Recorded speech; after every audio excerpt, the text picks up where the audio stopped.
Check sound.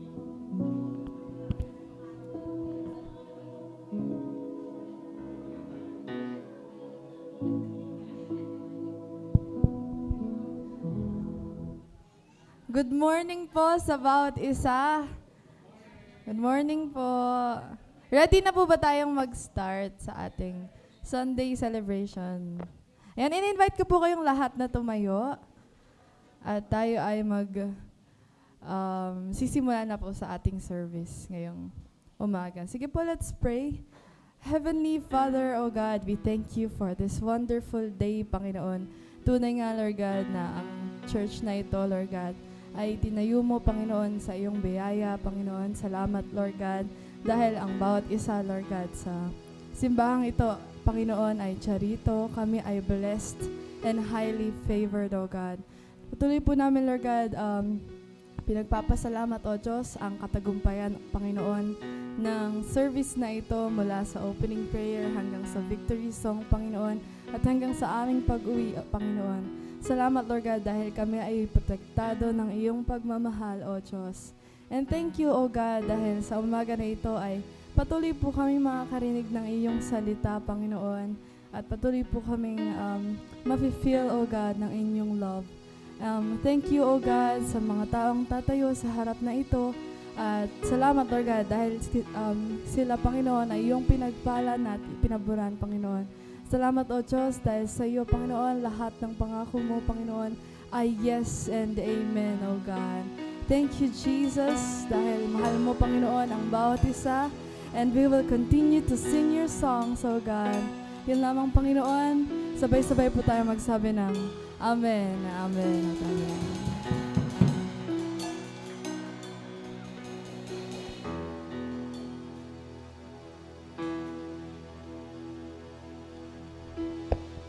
Amen. Good morning po sa bawat isa at sa mga nasa online. Hallelujah! Ibigay muna po natin sa Panginoon ang ating palakpak dahil narito po tayo sa Kanya. Siya lamang po at wala nang iba. Hallelujah! May isa pa po yung buong kalakasan. Palakpakan po natin ang Panginoon. Hallelujah, Lord! We honor and worship you. Sa sandali na ito, ang parangal at ang papuri ay sa iyo lamang po. Aming Hari, aming Panginoong Jesus, aming Hari at Panginoon. Holy Spirit, we welcome you. Tingnan lang po natin yung verse, sabi nga po sa Ephesians 2:8, For by grace have ye been saved through faith, and that not of yourself, it's the gift of God. Purihin po ang Panginoon dahil narito tayo ngayon, tayo po ay naligtas, hindi sa ating gawa, kaya wala tayong dapat ipagmalaki, kundi sa kapangyarihan at ginawa ng Panginoong Jesus. Amen po ba? Amen.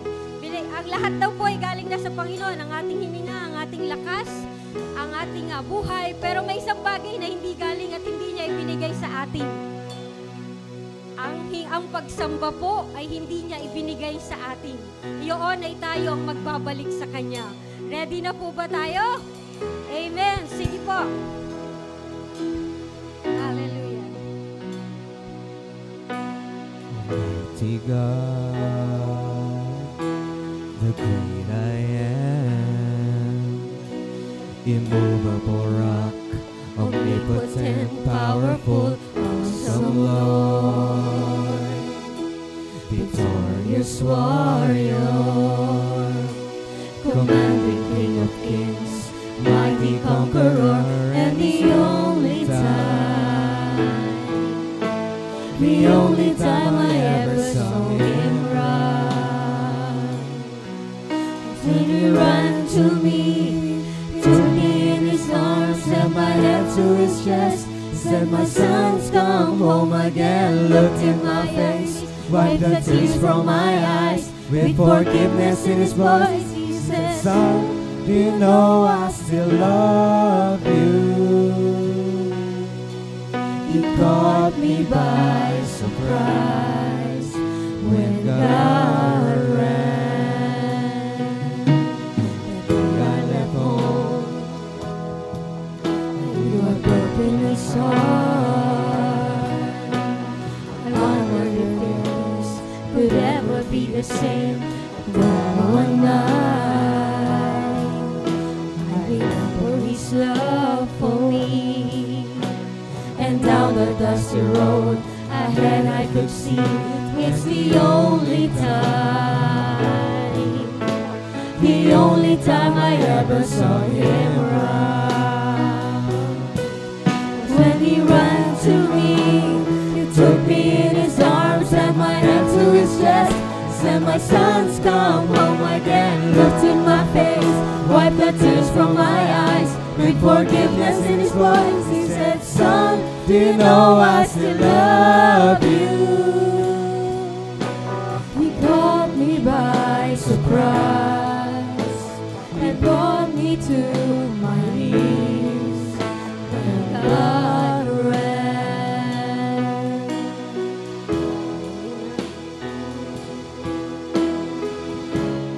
Thank you, Jesus. Yes, salamat naman sa pagmamahal mo po sa amin. Thank you, hallelujah. Holy God, righteous one, who turned my way. Now I know He's been waiting for this day. And He went to me, took me in His arms, set my hands to His chest, said, "My sons, come home again." Looked in my face, wiped the tears from my eyes, with forgiveness in His voice. He said, "His love for me again." Run to me, take me in His arms, set my hands to His chest, said, "My sons, come home again." Looked in my face, wiped the tears from my eyes, with forgiveness in His voice. He said, "Son," He said, "Son, my son, you know I still love you." Oh, He ran to me.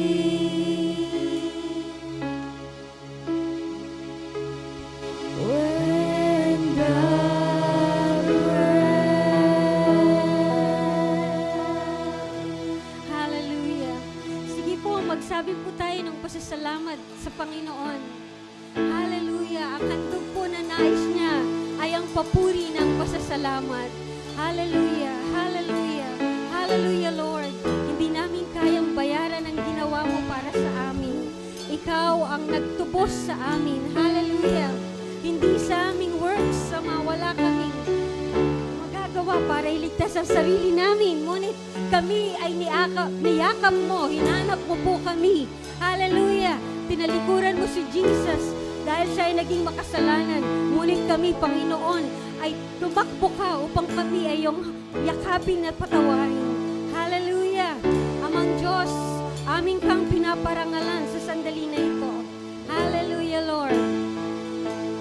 Thank you, Jesus, for the blood applied. Thank you, Jesus, it has washed me white. Thank you, Jesus, you have saved my life. Brought me from the darkness into glorious light. Thank you, Jesus. Thank you, Jesus, for the blood applied. Thank you, Jesus, you have washed me white. Thank you, Jesus, you have saved my life. Brought me from the darkness into glorious light. There is nothing stronger than the wonder-working power of the blood. The blood that calls the sons and daughters. We are ransomed by the Father of the blood. The blood. There is nothing stronger than the wonder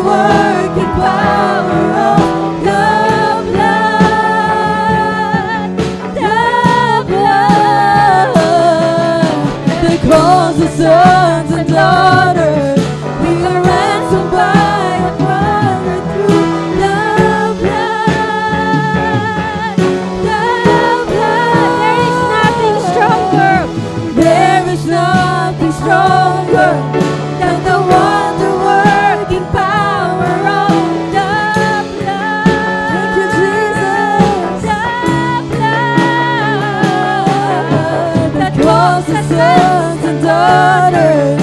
We are ransomed by a Father through the blood. The blood. There is Thank you, nothing stronger than the wonder-working power of the blood. The blood that calls us sons and daughters. We are ransomed by the Father through the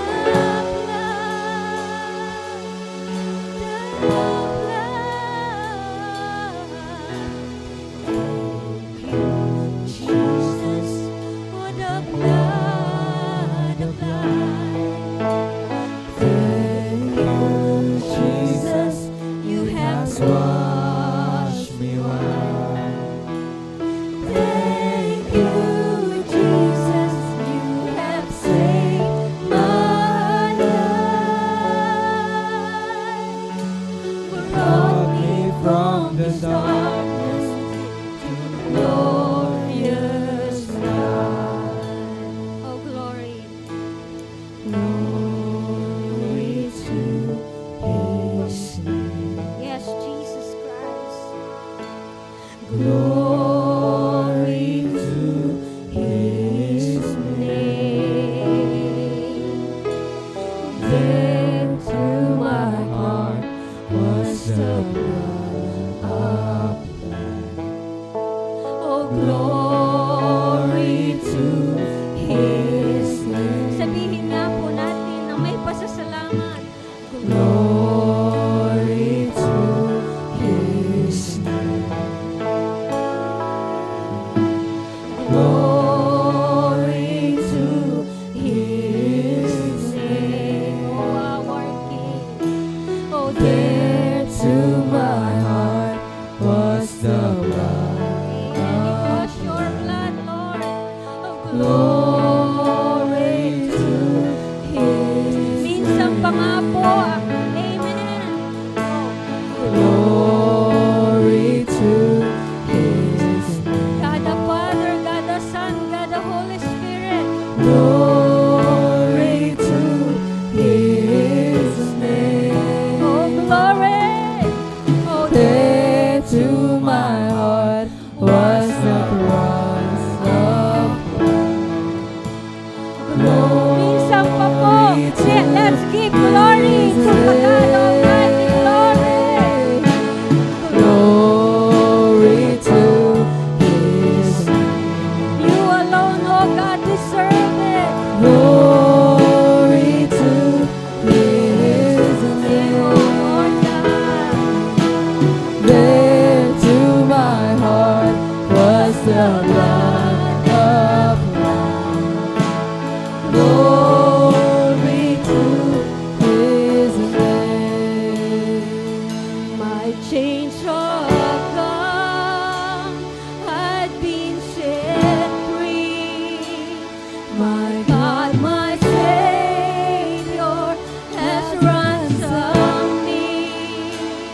and like a flood, His mercy rained, unending love, amazing grace.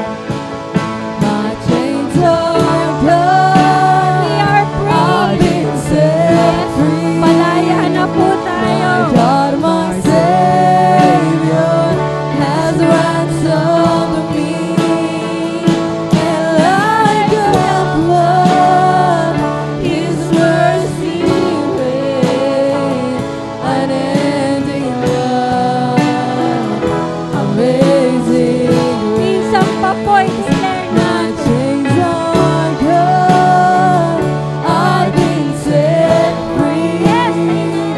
My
My God, my Savior has ransomed me, and like a flood, His mercy reigns, unending love, amazing. Sige nga po, i-mean po natin ito. Kasi po yun ang nangyari. Been set We are set free.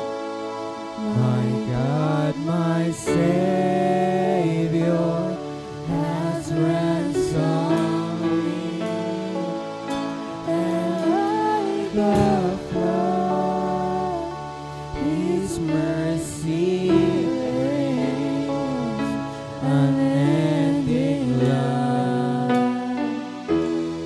amazing grace. Minsan pangako, My chains are gone, I've been set free.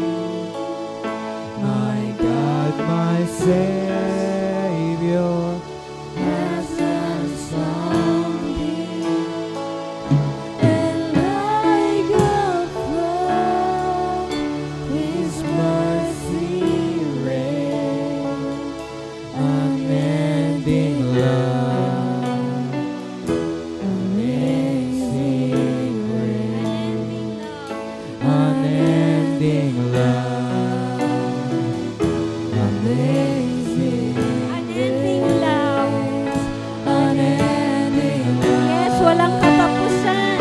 Amazing grace, unending love, amazing grace. Hallelujah. Palakpakan po natin ang Panginoon. Sambahin natin siya. Walang katapusan ang kanyang pagmamahal. Hindi siya nang babago. Hindi siya nang iiwan. Hallelujah. Hallelujah. Bago ng bago ang pagmamahal mo sa amin sa bawat umaga. Hindi ka, Ama, nagpapagod sa amin. Hallelujah. Hallelujah. Hallelujah, Lord. Kulang ang aming mga tinig upang sambahin ka. Hallelujah. Hallelujah. You are my strength when I am weak. You are the treasure that I seek. You are my all in all. Seeking you as a precious jewel, Lord, to give up I'd be a fool. You are my all in all. Minsan pangako, verse 1. You are my strength when I am weak. You are the treasure that I seek. You are my all in all. Seeking you as a precious jewel, Lord, to give up I'd be a fool. You are my all in all. Jesus, Lamb of God, worthy is your name. Oh, Jesus, oh, Lamb of God, worthy is your name. Bringing my gospel, rising again, I praise your name. You are my all in all. When I fall down, you lift me up. When I am dry, you fill my cup. You are my all in all. Jesus, oh Lamb of God, worthy is your name.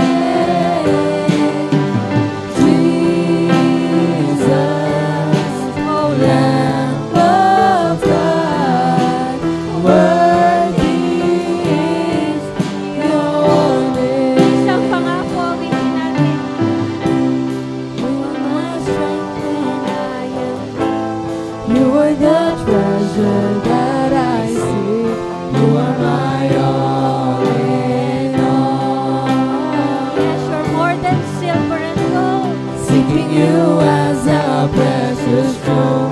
Lord, to give up, I'd be a fool. You are my all in all. Oh Lord Jesus, Lamb.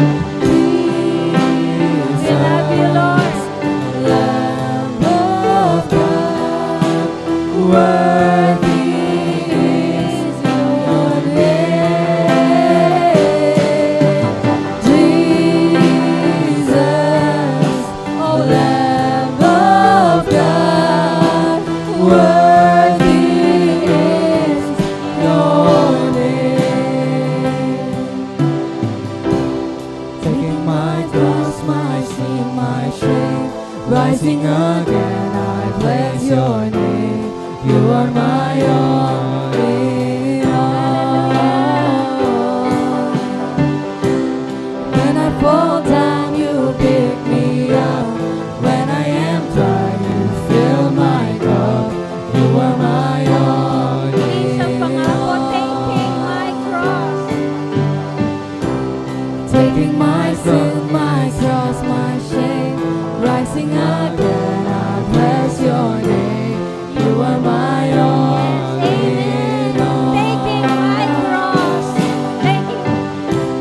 Taking my cross, my shame, rising again, I bless your name.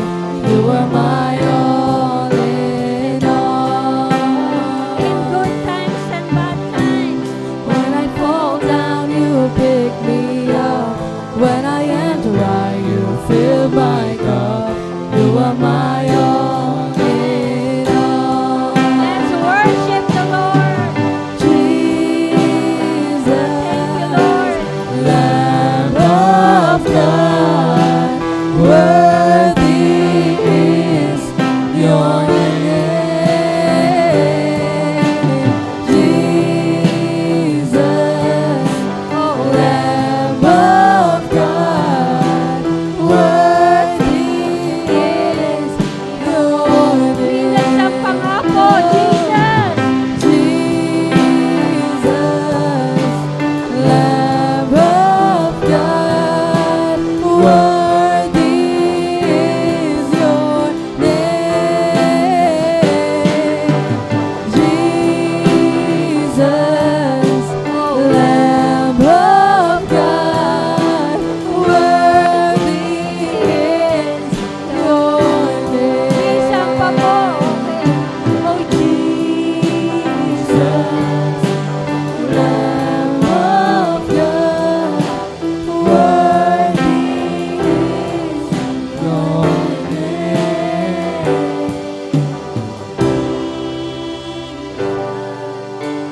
Lamb of God, worthy is your name. Isang pangako.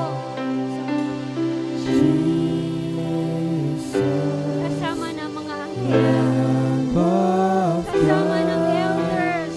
Yes, worthy we honor you, O God. Kasama ng mga prophets, O Lord. Yes, we adore and honor you, O Lord. We bow down before you. For you are the Lamb of God. Ikaw ang worthy We have is seen you, your Lord Jesus. Isang pa pangako, O God. Jesus, Lamb of God, worthy is your name.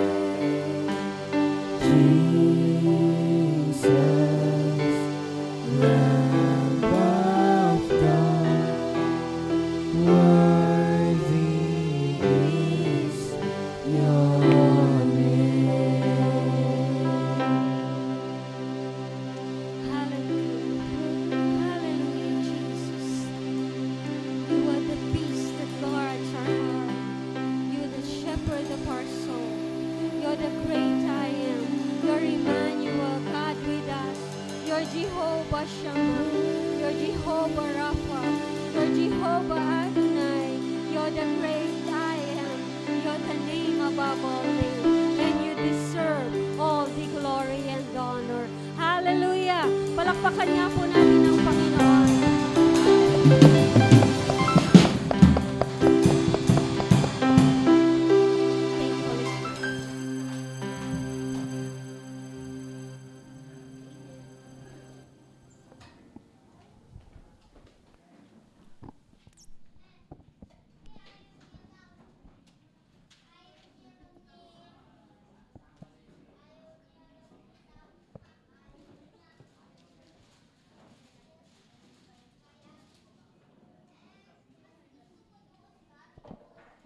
And glory to God. God inhabits the praises of His people. Amen. Yung pagsamba ng bawat isa sa atin ay apaw ng biyaya ng Diyos. No? Kaya po tayo sumasamba sapagkat yan po yung gumagawa sa buhay natin. Yan po yung buhay ng mga nasa biyaya ng Diyos. Nag-uumapaw po ang kabutihan ng Diyos sa buhay natin at ibinabalik natin at ibinibigay natin ang papurit pagsamba sa Diyos sapagkat siya ay tunay na karapat-dapat tumanggap ng papuri at pagsamba. Okay? At welcome po sa bawat isa, sa mga nasa live stream. No? Welcome po sa pakikisa at sa bawat isa. Salamat po sa pag-share ng live stream na ito sapagkat marami po ang naaabot. No? Marami po ang naaabot ng gawain ng Gospel Bearer Ministry para may pahayag po natin ang mensahe ng natapos na gawa ng Panginoon Jesucristo na walang ibang magandang mensahe kundi ang mensahe ng natapos na gawa ng Panginoong Jesus sa krus ng Kalbaryo. Okay, patuloy po tayo sa serye ng patungkol sa banal na Espiritu. No? Ang pamagat po natin ay about the sin against the Holy Spirit. Ito po ay isa sa yung madalas ay kontrobersya na maraming nagtatanong, ano nga ba ito? Ano nga po ba yung kasalanan na ito na kasalanang paglaban sa banal na Espiritu? Ang tawag po ng Bible dito ay unpardonable sin. Kasalanang wala ng kapatawaran.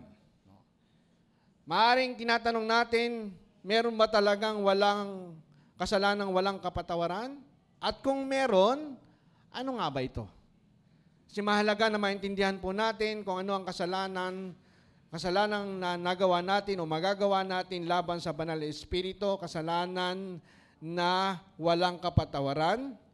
Bakit? Bakit nga ba tinawag? Why this sin is unpardonable? Can a believer commit this sin?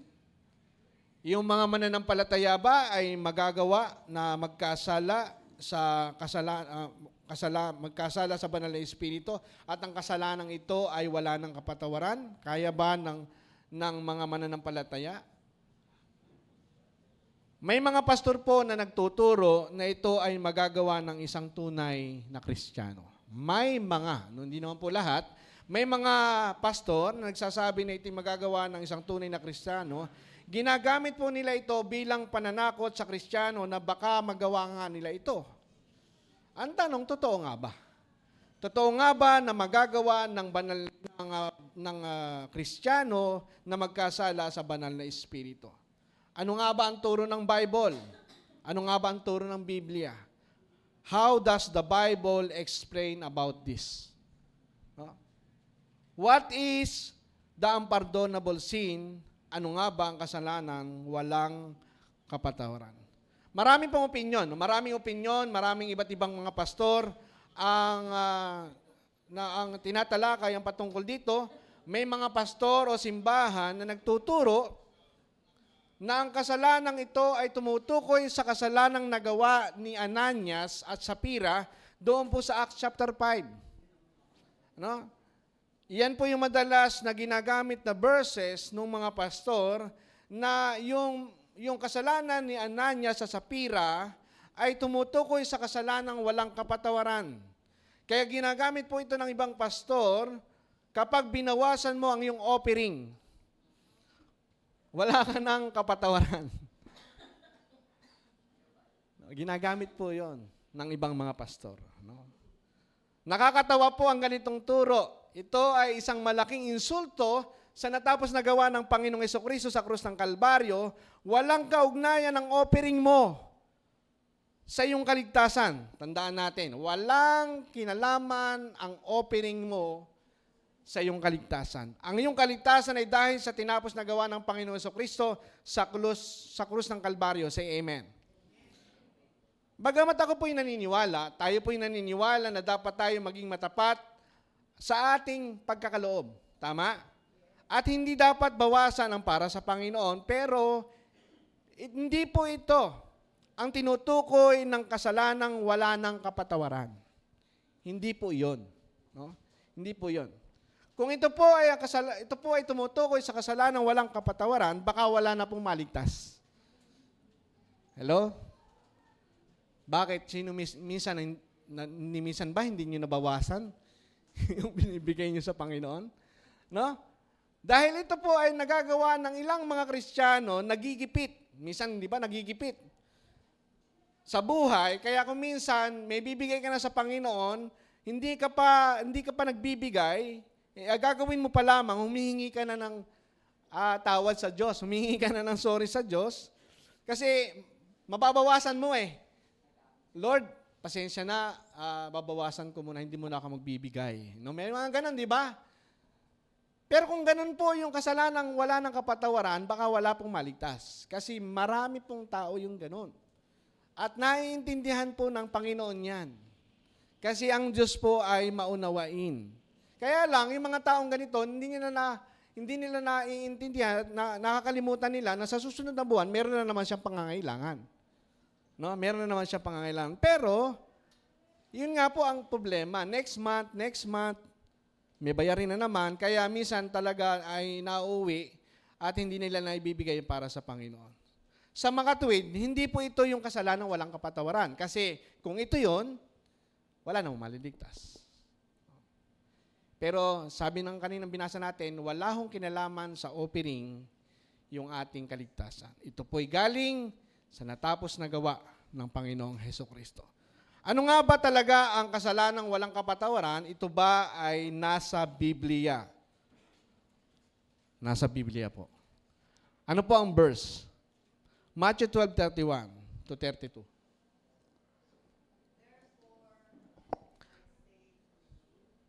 Pakibasa po.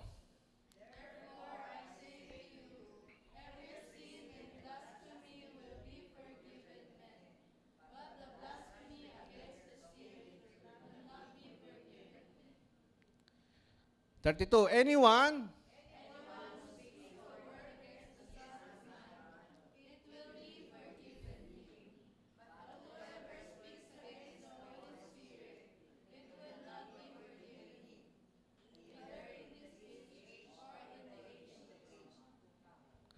Okay, nakita po natin na sino man, no, ang sino man na magkasala sa pagiging tao ni Hesukristo ay patatawarin.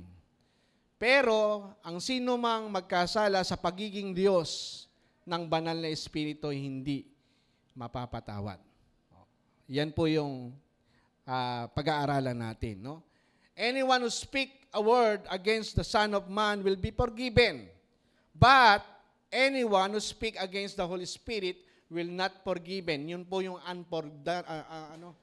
unpardonable sin na tinatawag kasalanang wala ng kapatawaran. Ano mang kasalanang ito, tandaan natin, napakaseryoso na kasalanang ito. Tingnan po natin, mantakmo na isipin kapag nagawa ito ng isang tao, wala ng kapatawaran, ang ibig sabihin, hindi na siya maaaring maligtas. Pag nagawa niya ito, ano ba talaga yung kasalanang ito?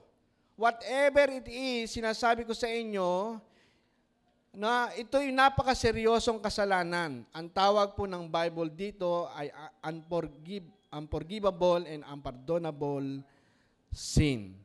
Tinawag po ng Bible na the blasphemy, no, against the Holy Spirit. Tinawag po yan ng Bible, the blasphemy against the Holy Spirit. Sa Tagalog, pamumusong laban sa banal na Espiritu. Sa mababaw na salita, kalapastanganan sa banal na Espiritu. Di ba minsan nadinig nyo, lapastangan ka. No, kalapastanganan. Sa makatuwid, kapag nilipastangan ng isang tao ang banal na Espiritu, knowingly and intentionally, with finality, wala ng kapatawaran na nalalabi para sa kanya. No, wala na. Ano nga ba ito? Bakit wala ng kapatawaran ang kasalanan, kapatawaran ng kasalanan sa banal na Espiritu? Malinaw po doon sa ating binasa, anyone who speak the word against the Son of Man will be forgiven kapag nagsalita ka laban sa anak ng tao, referring to the humanity of Jesus Christ, you will be forgiven. But anyone who speak against the Holy Spirit will not be forgiven. Sa makatuwid, merong kapatawaran kung nagkasala ka sa humanity of Christ. Humanity of Christ, kung nagkasala ka doon, may kapatawaran. Pag nagkasala ka sa divinity of the Holy Spirit, wala ka ng kapatawaran. Sa Luke chapter 7, verse 34, mababasa po natin na maraming tao, maging sa kanyang kapanahunan, nagkasala sa kanya sa kanyang pagkatao ang maraming tao. Maraming sinasabi mga tao laban kay Hesukristo. Siya'y matakaw, sinasabi ng iba. Siya'y matakaw, siya'y lasinggero, siya'y kaibigan ng mga makasalanan, no? Sabi sa Luke 7:34, the Son of Man came eating and drinking, and you say, here is a glutton and drunkard, a friend of tax collectors and sinner. Yan po yung bintang. Yan po yung pintas kay Hesukristo. Yun po yung sinasabi ng mga tao sa Panginoong Hesukristo. Matindi po ang paratang ng mga kaaway ni Hesukristo sa Kanya. Sinasabi po ng iba, siya po'y lasenggo. Hindi po totoo yun. Hindi po natagpuan ni minsan si Jesucristong nalasing at susuray-suray sa daan. Hindi po natagpuan si Jesucristo ganun at susuray-suray sa daan, nagsusuka at hindi nakauwi ng bahay. Wala pong ganyang pangyayari pero bintang po yan sa Panginoong Jesucristo. Tulad ng nangyari po sa atin noon o maaring sa iba sa atin ngayon.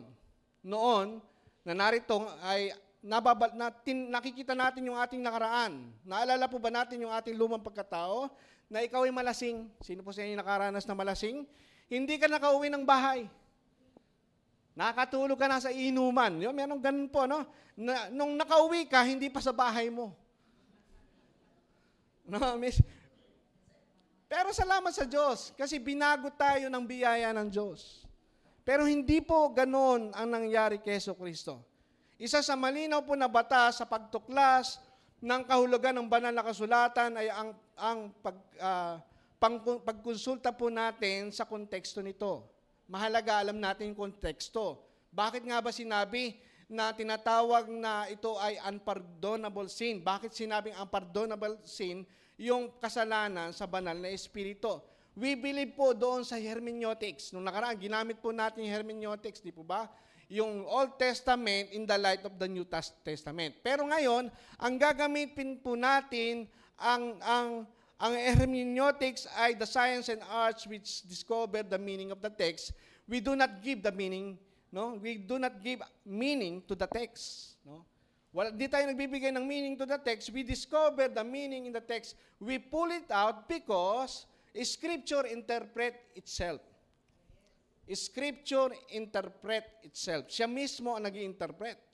No? Meron pong 7 rules, major in hermeneutics. Yun po yung pinag-aaralan natin sa Pastor's Academy first year. Kami po yung nasa 4th year na, pagpapastor na po yung pinag-aaralan namin. Pero nung first year po kami, pinag-aaralan po namin yung hermeneutics. Paano ma-interpret ang Bible sa pamagitan ng Scripture itself. Hindi tayo nagbibigay ng meaning. Kaya po ang rule number 4, interpret the text according to its context. Ano ba yung konteksto? Bakit sinabi? No? This is the most basic rule, but it is the most important rule of all.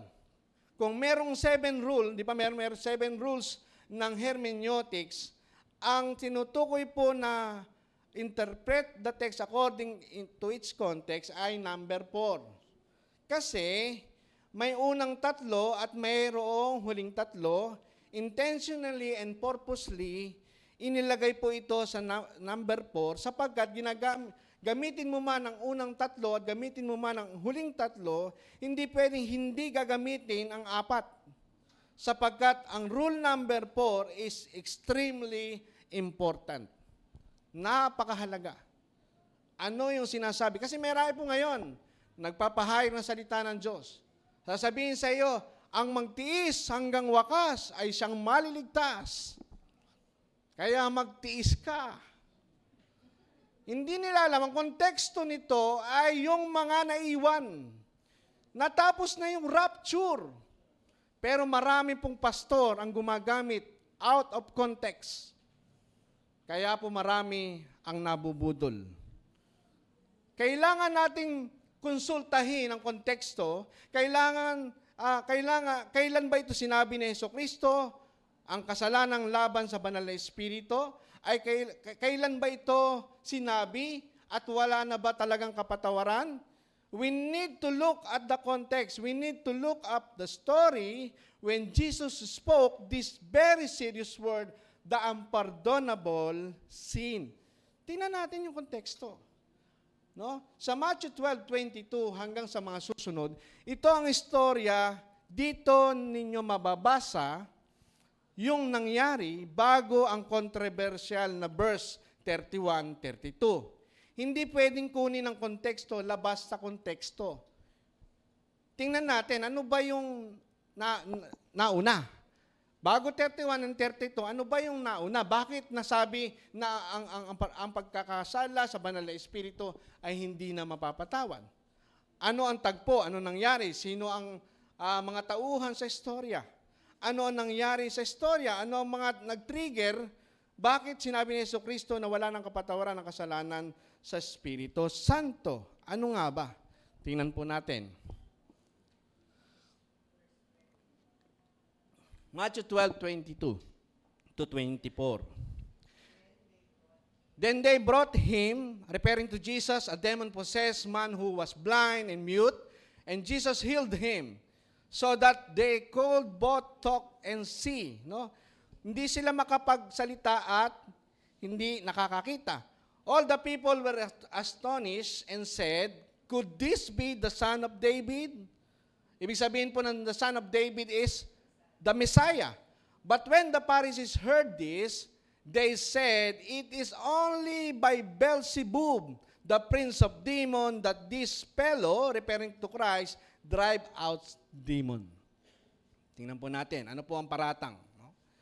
Ang sabi po ng Pariseo, hindi siya anak ni David. Bakit? Yung anak ni David, yun po yung pangako na darating ang Messiah. Sabi ng mga tao, kasi hinihintay nila ang Messiah, ito ba ang anak ni David? Ang sabi ng mga Pariseo at Saduseo, no? Siya po ay hindi anak ni David. Ang kapangyarihan ng taong ito ay nanggagaling sa prinsipe ng mga demonyo. Ang pangalan ay Beelzebub. Mga kapatid, tingnan po natin, hindi maaring hindi tayo pamilyar do sa salitang Beelzebub. Maaring hindi natin alam ito, pero dito po, pag-aaral na natin, yung Beelzebub, sa Greek word ay Beelzebul. Sa English, Beelzebub, ang meaning po nito ay the god of dirt and stench. Diyos ng dumi at baho. Ibig sabihin, Diyos ng kabahuan at karumihan. Nakita po ba natin ang insulto anong insulto ang tinanggap ng Panginoong Jesucristo mula sa Pariseo at Saduseo? Yun po yung insultong tinanggap ni Jesucristo. Sa Hebrew, Greek po yung Beelzebul, pero sa Hebrew, ang tawag po nito ay Beelzebub, the Lord of Lies. Ito po ay 5 beses na banggit sa Old Testament, no? Sa Old Testament sa 2 King, at ito po ay ang kahulugan po nito ay Diyos-Diyosan ng mga Ekronites. Si Baal po ito. Baal, Diyos-Diyosan ng mga Ekronites. Sebub ay flies, no? Langaw. Diyos ng mga langaw. No? Tama po ba? Tama po ba ang baho, ang dumi, at langaw ay magkakasama? Hello? Yung baho, dumi, magkakasama po ba ito? Tsaka yung langaw, no? Napansin po natin ito, no? Kaya sa Hebrew man o Griego, ibig sabihin ng Beelzebub ay Diyos ng kabahuan, Diyos ng karumihan, at Panginoon ng mga langaw. Yun po yung sinasabi nila sa Panginoong Jesucristo. Ang ibig sabihin, si Jesus po ay kumukuha, sabi ng mga Pariseo, kumukuha ng kapangyarihan sa Panginoon ng mga langaw. So ano si Jesucristo? Langaw para sa mga kaaway ni Kristo. Kailan nila ito sinabi at bakit nila ito sinabi? Ang tagpo, si Jesus ay nagpagaling ng mayroon ng demon possessed, hindi siya makapagsalita, hindi makakita, nagpagaling, miraculously healed Jesus, namangha yung mga tao. Namangha yung mga tao, could this be the son of David? No? Nagtatanong na sila, ito ba yung anak ni David? No? Ang sabi ng Pariseo, no. Hindi siya ang anak ni David. Ang taong ito ay kumuha lamang ng kapangyarihan kay Beelzebub. Ito ang konteksto. Yun yung konteksto. Naintindihan na po ba natin kung ano yung storya? Yun yung konteksto kung bakit nasabi na ang kasalanan sa banal na espiritu ay wala ng kapatawaran. Tingnan po natin, how did Jesus respond? Matthew 12:25. Jesus knew their thoughts and said to them, every kingdom divided against itself will be ruined, and every city or household divided against itself will not stand. If Satan drives out Satan, he is divided against himself. How can his kingdom stand? Yun po yung tugon ng Panginoong Jesucristo doon sa binibintang sa Kanya. Kung ang kapangyarihan ni Jesus ay na magpalayas ng demonyo galing kay Satanas, pinalalayas niya yung kanyang sarili. No? Satanas, lumayas ka. Sabihin gano'n, ikaw din. Bakit? Kasi yung bintang nila, yung kapangyarihan ni Jesus galing sa demonyo. Kaya ang sagot niya, paano mangyayari yon? Hindi pwede yon. Kung si Satanas palayasin niya ang sarili niya, ang kapangyarihan at kaharian ay mahati. Ang kanyang kaharian ay hindi mananatili. Ang sabi ni Jesucristo, hindi pwede. At alam nilang hindi pwede yon. Alam ng mga Pariseo at Saduceo na hindi pwede yon. Sabi sa Matthew 12:27, and if I drive out demons by Beelzebul, by whom do you people drive them out? No? Kasi yung sila, nagpapalayas din ng demonyo. Kung ako ay nagpapalayas sa kapangyarihan ng Beelzebul, kayo, yung mga kasama mo, nagpapalayas din ng demonyo, saan pangalan sila nagpapalayas? No? Sabi sa 28, but if it is by the Spirit of God that I drive out demons, then the kingdom of God has come. No? Kasi hindi ho lalayas ang demonyo sa kapwa niya demonyo. Kaya lang lalayas ang demonyo kapag dumating ang kaharian ng Diyos. Kasi hindi pwedeng magsama ang kadiliman sa liwanag. Pag dumating ang liwanag, ang kadiliman lumalayas. No? At kung sa pamagitan ng Beelzebul ay nagpalayas ako ng demonyo, sa pamagitan ni Nino, sila nagpapalayas, sabi ng Panginoon sa mga Pariseo. Narito ang kaharian ng Diyos, sabi ng Panginoon, sapagkat hindi pwedeng magsama ang dilim sa liwanag. Kapag dumating ang liwanag, tumatakas po ang dilim. Ang demonyo ay hindi maaring manatili sa presensya ng liwanag o sa presensya ng Diyos. Si Jesus ang liwanag. Kung si Jesus ay nagpalayas ng mga demonyo sa kapangyarihan ng Banal na Espiritu, naroon, sabi ng Panginoon, narito ang paghahari ng Diyos. Paano natin malalaman na naghahari ang Diyos? Tumatakas po ang kapangyarihan ng kaaway. Amen? Ang sakit, gumagaling. No? Ang buhay nababago. Ang buhay pinagpapala. Ang buhay pinapaboran. Pagkat narito ang paghahari ng Diyos. Di ba tinuruan po tayo ng panalangin? Ano po yung turo sa atin ng panalangin? Our Father, who art in heaven, hallowed be thy name. Thy kingdom come, thy will be done on earth as it is in heaven. Tingnan po natin mga kapatid. Itong kalooban ng Diyos, kung ano ang meron sa langit, ay mangyari dito sa lupa. Maliwanag naman po yung sinabi. Kung ano ang nasa langit, no? Kung anong sa langit, kung anong meron sa langit, yun ang mangyari dito sa lupa. Wala pong kasalanan sa langit. Hello, may kasalanan po ba sa langit? Wala hong kahirapan sa langit. Kaya lagi nating hahayaang mangyari dito sa lupa. Lord, wala pong kahirapan sa langit, wala pong sakit sa langit, walang kasalanan sa langit.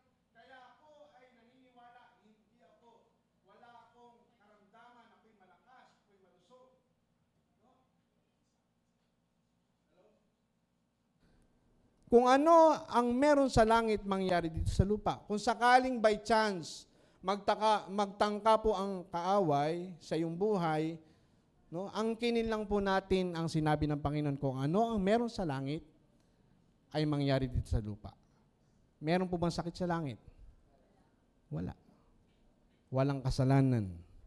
Walang kahirapan. Angkinin natin sa buhay po natin na tayo po'y magaling na sa anumang karamdaman. Na tayo po'y pinalakas, pinagpala, pinaburan sa pangalan ng Panginoong Hesukristo. Amen? Dahil anak ka ng Diyos, ikaw ay pinagpala at pinaburan. Naniniwala po ba tayo doon? Anak ka ni Kristo, anong Diyos, sa pamagitan ni Hesukristo, ikaw ay pinagpala at pinaburan? Naniniwala po tayo dito? Sabihin po natin, I am charito. I am blessed and highly favored. I am a child of God. Amen? Nang ang Panginoong Hesus po ay nagkatawang tao, no, ginawa po niya ang kanyang ministry sa pagiging tao. Ano po ang ministry ng Panginoong Jesucristo? Ang ministry niya, teaching, preaching, and healing. Nagpalaya siya ng mga demonyo, nagpagaling siya ng mga may sakit, nagturo siya, nagpreach siya ng Word of God. Ito po ay ginawa niya hindi bilang Diyos, ito po ay ginawa niya bilang tao. No? Matandaan po natin, nang si Jesucristo, sa Matthew chapter 10, nang si Jesucristo binautismuhan, bumaba sa kanya ang banal na Espiritu sa anyong kalapati. Bumukas ang langit. Ang sabi ng Panginoon, ito yung aking anak na lubos kong kinalulugdan. Pagkatapos po nito, nagsimula ang ministry. Pagkatapos po siyang lukuban ng banal na Espiritu, saka nagsimula ang ministry. No? Hindi po siya nagsimula ng ministry hanggang hindi lumulukob ang banal na Espiritu. Napakalaking importansya po nito. Ganon din po ang sinabi ng Panginoong Hesukristo sa kanyang mga alagad. Maghintay kayo. Wait lang.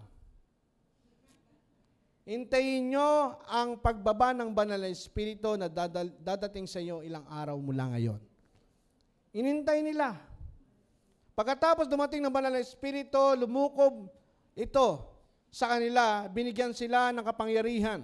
Nagawa nilang abutin ang iba't ibang panig ng mundo dahil sa hindi dahil sa magaling sila, hindi dahil sa sila ay may kakayanan o dahil sa mahusay sila, hindi. Dala nila ang mensahe ng biyaya ng Diyos. Ito ay sa pamagitan ng kapangyarihan ng banal na Espiritu. Si Pedro nangaral, Acts chapter 2, 3,000. Nung tinanggap niya ang banal na Espiritu, isang araw, 3,000 ang tumanggap sa Panginoong Hesukristo. Hindi dahil magaling siya, hindi dahil siya edukado, hindi dahil siya mahusay. Ito'y dahil sa kapangyarihan ng banal na Espiritu. Ano ang gumagalaw sa mga alagad? Holy Spirit. Ano ang gumagalaw sa Panginoong Hesukristo? Holy Spirit. Kasi tao ang Panginoong Hesukristo, kailangan niya ng pagsama ng banal na Espiritu.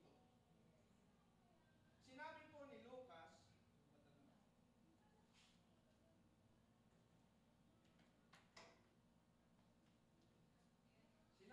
Lucas, kung saan ang gagaling ang kapangyarihan ni Hesukristo upang magpagaling at magpalayas ng demonyo. Sabi po ni Lucas sa Acts chapter 10, verse 38, how God anointed Jesus of Nazareth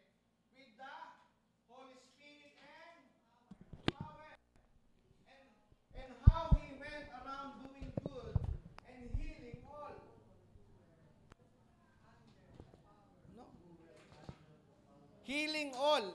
Lahat po ba'y napagaling? Who were under the power of the devil because God was with him.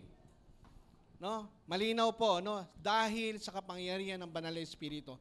Ano po ang nagpapagalaw sa Panginoong Jesucristo, nagbibigay ng kapangyarihan? Kapangyarihan ng Banal na Espiritu. Hindi po niya ginawa ang ministry bilang Diyos, bilang tao po na puspos ng Banal na Espiritu. Bilang tao na sinasamahan ng Diyos. Sapagkat si Jesus ay Diyos na nagkatawang tao. Yun po yung konteksto na kung saan ang kapangyarihan ni Jesucristo na nagpapagaling sa mga may sakit ay tinawag ng mga Pariseo na kapangyarihan ni Beelzebub. Kaya ang pinipintasan, ang binablasphemy nila ay yung kapangyarihan ng banal na Espiritu na nakay Jesucristo. Kailangan, no, kanila po kasi iniugnay ang gawain ng banal na Espiritu kay Satanas. Inugnay nila eh. Pinaratangan nila tapos inugnay pa na gawain to ni Satanas. Yun po ang konteksto. Kaya alam po natin kung saan nanggagaling, kung saan ito nanggagaling at wala po itong kaugnayan sa yung offering. Hello? Yung kasalanang walang kapatawaran, wala akong kaugnayan sa yung offering. No? Marami po pastor na basta-basta na lamang inilalagay doon yung text na ito. No? Nilalagay sa hindi pagbibigay ng offering bilang pananakot. Dahil hindi naman nila alam. Mayroong ganun, di ba? Kaya mahalaga po na nag-aaral. Kailangan natin itong maintindihan ng lubusan at para maintindihan natin ito, Jesus gave us an illustration na napakahalaga ng ilustrasyon sa bawat pananalita. Kaya kung minsan gumagawa ng mga ilustrasyon yung mga nagtuturo. Ang ilustrasyon po ay katulad ng bintana. Kapag binuksan po ang bintana, nagseset po yan ng light. No? Nakikita natin yung liwanag, mas lalo nating naiintindihan ang paliwanag kapag may ilustrasyon. Si Jesucristo ginawa niya yon. Nagbigay siya ng ilustrasyon doon sa Matthew chapter 12 verse 28 to 29. Tingnan po natin. But if it is by the Spirit of God that I drive out demons, then the kingdom of God has come upon you. Or again, how can anyone enter a strong man's house? Ibig sabihin po ng house, yung territory, and carry off his possession. Pag sinabing possession, yun po yung his victim and captives, yun po yung pipi at bulag. Unless he first ties up the strong man. Yung strong man referring to Satan. Ano? Referring to Satan, then he can plunder his house. No? Ang istoryang ito po ay pinakita ni Jesucristo na merong siyang house, meron siyang possession, si Satan may house, may possession, na para makuha mo ito, kailangan mong itali ang strong man, si Satan po ito. Ano po ang pinakita rito? Ipinakikita po ni Jesucristo na mas malakas siya kaysa kay Satanas. Napasok ni Jesucristo ang bahay ni Satanas. No? Yun po yung implikasyon. Tinalian niya ang strong man, nakuha ni Jesucristo ang possession, yung mga demon possess, pinagaling niya, pinalaya niya. Yan po ang mensahe ng biyaya. Yan po ang mensahe ng biyaya.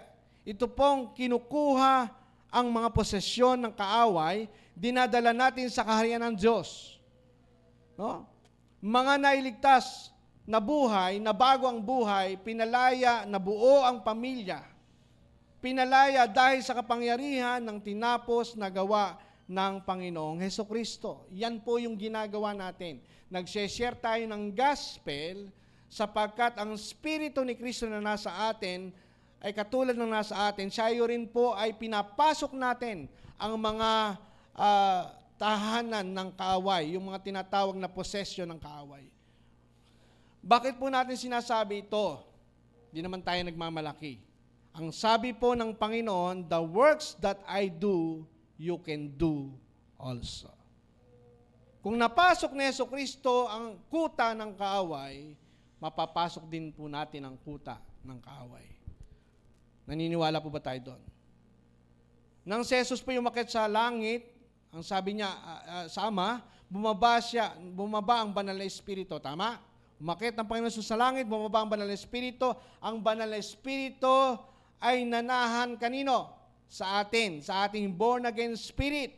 Kaparehas po ng banal na Espiritu na meron sa Jesucristo, kaparehas po na meron tayo.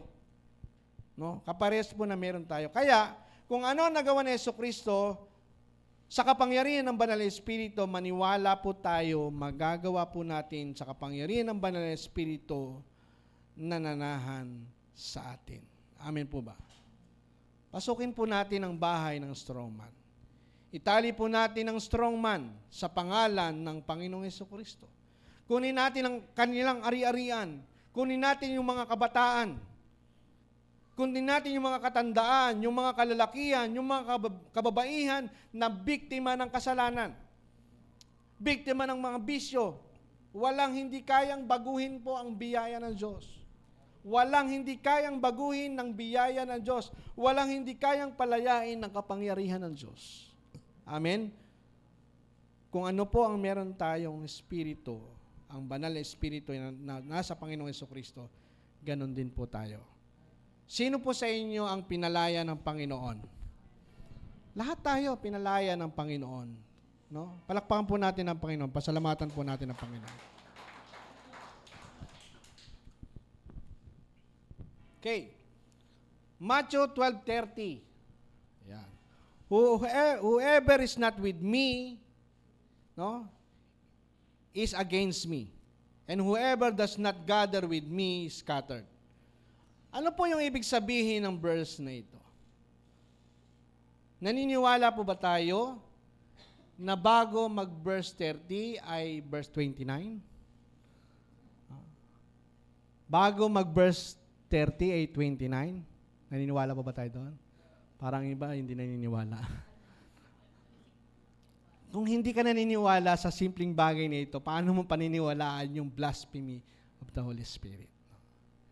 Ano po ang kahulugan nito? Ang kahulugan po nito, no?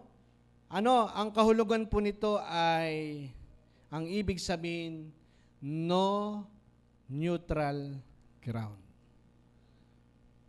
Kakampi kita, sabi ng Panginoon, kakampi kita o kaaway kita. Nagtitipon ka o nagkakalat ka. Sa panig ka ba ni Beelzebub o sa panig ka ng Diyos? Hindi po pwedeng kaibigan ni Beelzebub ang mga Kristiyano. Kaya sabi niya, yung mga panig sa akin ay laban sa akin. Non-neutral ground, hindi pwedeng nasa gitna ka. No? Sapagkat tayo'y binago ng Panginoon, mga buhay na mga binago, mga buhay na pinagpala, mga buhay na iniligtas ng Panginoon, wala na tayo sa kapangyarihan ni Beelzebub. Kaya po ang konteksto ng verse 26, 27, 28, 29, 30, ito po yung pinanggalingan bago dumating po yung controversial na verses, yung 31, 32. No, yung 31, 32, yung pong tinatawag the blasphemy of the Holy Spirit. So alam po natin ang daloy. Alam natin ang daloy, no? Kasi yun po yung context. Bago sinabi ng Panginoong Jesucristo sa 31, ang sabi sa 31, so I tell you, meron nangyari. Tama? Pag sinabi, so I tell you, merong nangyari bago sabihin yung 31 at 32. Nakita po ng mga tao yung ginawa ng Panginoong Jesucristo, laglag ang kanilang pangaluwa, yung kanilang mata. Mangha-mangha sila. Kaya sabi nila, could this be the Son of David? Namangha sila sa ginawa ng Panginoong Jesucristo. Kaya ang sabi ng mga Pariseo, hindi. Ang kanyang kapangyarihan ay galing kay Beelzebub. No? Pinalawanag po ng Panginoong Jesus, hindi pwedeng mangyari to. Hindi pwedeng si Satanas laban kay Satanas. Hindi pwedeng kakampi tayo ng kaaway. No, ganun po yung sabi ng Panginoong Hesukristo. Kaya sabi sa Matthew 12:31, and so I tell you, every kind of sin, blasphemy will be forgiven. Ibig sabihin ay sa Panginoong Hesukristo. But the blasphemy against the Spirit will not be forgiven. Anyone who speak the word against the Son of Man will be forgiven, but anyone who speak against the Holy Spirit will not be forgiven either in this age or in the age to come. Kasama po ba tayong age na ito? Kasama ba ngayon? O exempted tayo? Ano? Kasama ngayon, malinaw po, no? Kasama ngayon hanggang sa darating na panahon ay kasalanan po yung blasphemy in the Holy Spirit. Saklaw po tayo sa panahon nila at panahon ngayon at sa susunod na henerasyon, saklaw po tayo. Hindi po nagbabago, walang kapatawaran kapag nagkasala ka o namusong ka o nilapastangan mo ang banal na espiritu. No? Napakabigat na kasalanan po ito. Amen. Ang tanong, what is the blasphemy against the Holy Spirit? Kung ito po ay napakaseryoso, hindi ba dapat alam natin? Hindi ba dapat alam natin? Ano nga ba yung kasalanang ito base sa konteksto? Ito po ang ibig sabihin ng kasalanang ito. Knowingly, intentionally, reject the work of the Holy Spirit. Knowingly, alam mo at intention mo na i-reject ang gawa ng Banal na Espiritu at pagbintangan mo na ang gawa ng Banal na Espiritu ay galing kay Satanas. Galing kay Satan. Kaya hindi nyo pwedeng magawa ito nang hindi mo alam. Kailangan alam mo. Pangalawa, hindi mo pwedeng gawin ang kasalanang ito nang hindi mo sinasadya. Dapat alam niya at sinasadya niya i-reject ang work of the Holy Spirit. Hindi po yung dahil sa offering, no? Hindi lang dahil hindi ka nakasimba. Hindi yung in-reject mo ang gawa ng Banal na Espiritu at tawagin mo na ito ay work of the Satan, wala na pong kapatawaran ang kasalanang ito. Ano po ang ibig sabihin nito? Why is blasphemy against the Holy Spirit unpardonable? Bakit? Bakit walang kapatawaran? Bakit hindi masyado nating naiintindihan na wala ng kapatawaran? Totoo ba ito? Ang kasalanang walang kapatawaran, ang ibig sabihin hindi na pwedeng mapatawad. Hindi na siya pwedeng maligtas. Hindi na siya pwedeng pumasok sa kaharian ng langit. Napakatindi po ng kasalanang ito. No? Opo, naintindihan po natin na dapat hindi po talaga natin dapat isang tabi ito dahil si Jesus mismo nagsabi na sino man magkasala laban sa Banal na Espiritu ay wala ng kapatawaran. Ano po yung lumalagay sa ating kaisipan? Meron po ba? Yung patungkol sa kasalanang walang kapatawaran. Meron po tayong tatlong pag-uusapan para hanggang tayo po'y nabubuhay, ay ito po yung ating maunawaan ang patungkol sa kasalanang wala ng kapatawaran. Why this sin is unpardonable? Why is blasphemy against the Holy Spirit is unpardonable? Number 1. Tatlo lang naman po ito. Mabilis lang to. Because without the Holy Spirit, you cannot know Christ. Ayaw mo nga sa Holy Spirit Nire-reject mo nga siya. Sino magpapakilala sa'yo patungkol kay Kristo? No? Patungkol kay Kristo. For you to be forgiven and to you to be saved, you have to know Christ. Tama?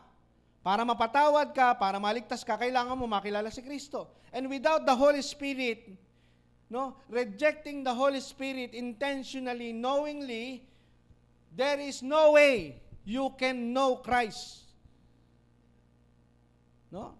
And without knowing Christ, there is no way to be forgiven and to be saved. Kaya unpardonable.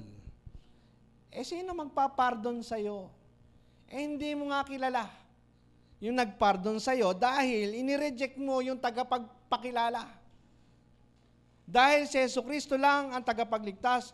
Kung hindi mo makilala ang tagapagligtas, paano ka maliligtas? Kung hindi makilala siyang nagpapatawad, paano ka mapapatawad? Paano kang mapapatawad kung nireject mo ang Holy Spirit na siyang magdadala sa iyo upang makilala mo ang tagapagligtas? Sabi po sa John 16:14, He, referring to the Holy Spirit, shall glorify, ibig sabihin po ng glorify, doxaso, sa Greek word, no? Glorify me, sabi ni Jesucristo, for He shall receive of mine and shall show it unto you. Pinakikita ng banal na Espiritu kung sino si Jesucristo. Gawain po ng banal na Espiritu na ipakilala, ipakita si Jesus. Ang salita pong glorify, doxaso, meaning magnify. Alam po natin ang gamit ng magnifying glass. Sino po sa inyo gumagamit ng magnifying glass? Yung maliit ay palalakihin.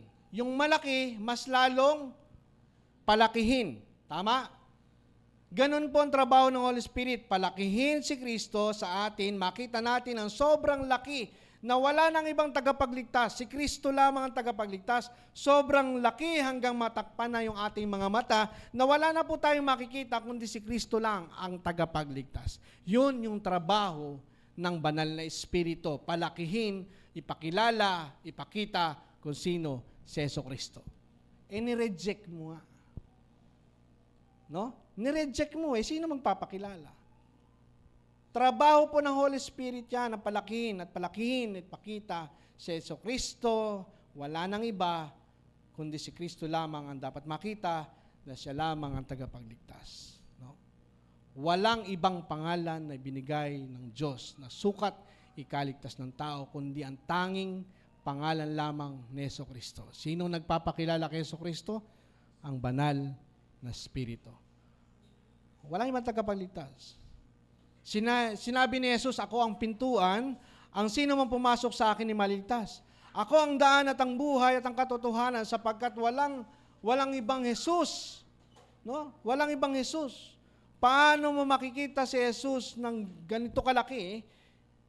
Ito'y sa pamagitan lamang ng gawain ng banal na Espiritu. Paano mo makikita kung inireject mo na ang banal na Espiritu? Kaya ang kasalanan sa banal na Espiritu is unpardonable. Now we understand why it is unpardonable. Because the one who can pardon you is Christ. Tama? And you cannot see Christ, how can you be pardoned? This is no way you can pardon apart from Christ. Walang paraan para ikaw ay mapawalang sala. Kaya there is no way to see Christ apart from the Holy Spirit. Kaya yung blasphemy of the Holy Spirit is to reject the Holy Spirit knowingly and intentionally. No? Sabi pa ng 1 Corinthians 12:3, therefore I want you to know that no one who speak by the Spirit of God says Jesus be cursed. And no one can say Jesus is Lord except by the Holy Spirit. Walang taong pwedeng sasabihin, Lord kita, Jesus. Hindi mo masasabi ng taong ito kung wala ang banal na Espiritu. For you to know Christ, for you to see Christ, for you to come to the full realization, He is your Savior, He is your Lord and Savior, it is by the Holy Spirit. If you reject the Holy Spirit and call Him devil, there is no way to you to be forgiven. That is called unpardonable. Malinaw po? Number 2. Why blasphemy against the Holy Spirit unpardonable? Number 2, because without the Holy Spirit, you cannot be born again. Hello? Tama? Kasi born again lang papasok sa langit.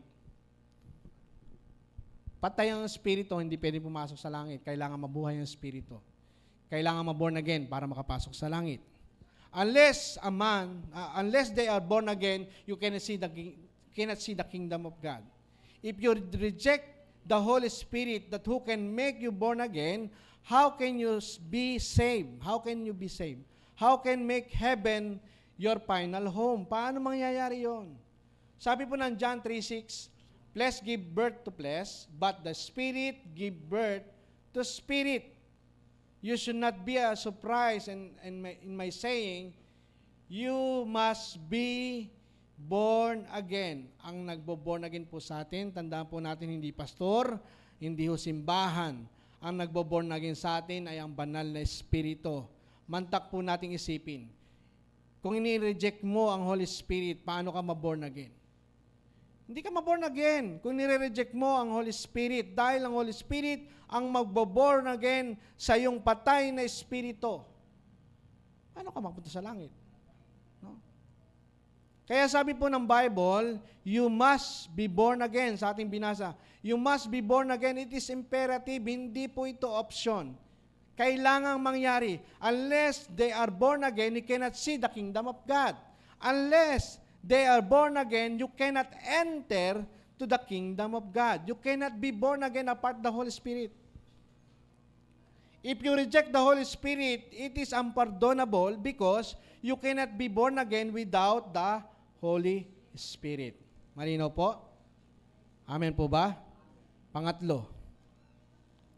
Because, kaya po unpardonable, because without the Holy Spirit, you cannot be forgiven. Sasabihin ng iba, hindi po ba si Jesucristo ang nagpapatawad? Sasabihin ng iba, ganun ang sasabihin ng iba, diba?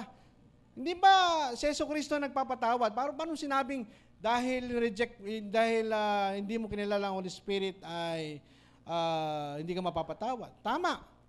Si Jesucristo po ang nagpapatawad, pero hindi mo makikilala si Jesucristo without the Holy Spirit. Without the Holy Spirit, you cannot know Christ. You cannot be born again, and you cannot be forgiven. The works of the Holy Spirit is to convict the unbeliever of his sin. Di ba napag-aralan po natin yan? Bago ma-born again, kailangan munang magkaroon ng conviction ng Holy Spirit. Saan nagaganap ang conviction? Kapag narinig nila ang preaching of the gospel, nakukonvict ang unbeliever, kinukonvict siya ng Holy Spirit, no? Ipakita sa tao ang bagsak niyang kalalagayan at kailangan niya ng tagapagligtas. Kailangan niya ang malaking pangangailangan ng tagapagligtas. At iko-compute siya. Ibig sabihin, iko-compute, di ba? Yung conviction, compute. May compute, di po ba? Merong convince and caution. Napag-aralan natin. Diba? Tandaan nyo. Napag-aralan po natin yun. Iko-compute siya, sasabihin ng banal na Espiritu sa kanya, kung yung tao ayaw tumanggap sa Panginoong Jesucristo, ay pakikita niya, mali na tanggihan mo si Kristo. Sasabihin ng Holy Spirit. Sasabihin ng Holy Spirit sa kanya, no, kung siya'y nagpapaliban, saka na lang ako tatanggap. Sasabihin sa kanya ng Holy Spirit, this is the day of salvation. Ngayon na, wag mo nang ipagpabukas. Bukas patay ka na eh. Ganun po ang works ng banal na Espiritu. Kaya sabi sa John 16:8, and when He has come, He will convict the world of sin. Yung po ay tumutukoy sa unbeliever. Yung nagko-convince sa atin, yung work of the Holy Spirit na mag-convince na ikaw ay banal, ikaw ay matuwid, ikaw ay wala ng kasalanan, ikaw ay pinagpalat, pinaburan, ay para sa mga Kristiyano. No? Pero yung conviction na tinatawag na compute ay para sa mga hindi Kristiyano. No? Kaya napag-aralan po natin yung the works of the Holy Spirit. Ibig sabihin po ng convict ay electo. Ito po ay nangangahulugan ng to compute the unbeliever from the fault of rejecting Christ. Ayaw po ng Diyos na tanggihan si Kristo. Dahil si Kristo lang ang tagapagligtas. Tama? Si Kristo lang ang tagapagpatawad ng ating mga kasalanan. Ang banal na Espiritu ay nandoon, sasabihin sa iyo, sa mga unbeliever, kapag tatanggihan mo si Kristo, huwag mong tanggihan si Kristo. Tanggapin mo na ngayon. Ganun po ang trabaho ng banal na Espiritu. How could you forgiven unless you are convicted? Paano ka mapapatawad kung walang sino man, walang gawa ang banal na Espiritu na i-convict ka? How can you forgiven unless the Holy Spirit works to you to accept? If you reject the Holy Spirit, there is no way to happen. That is why it is unpardonable. Yun po ang totoo. Kaya wala kang kapatawaran kasi nireject mo si Kristo.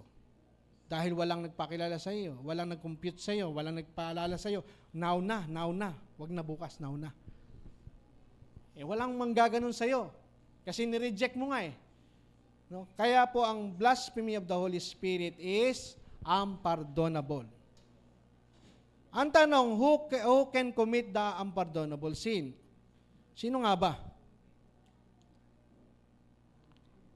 Only the unbelievers with finality. No?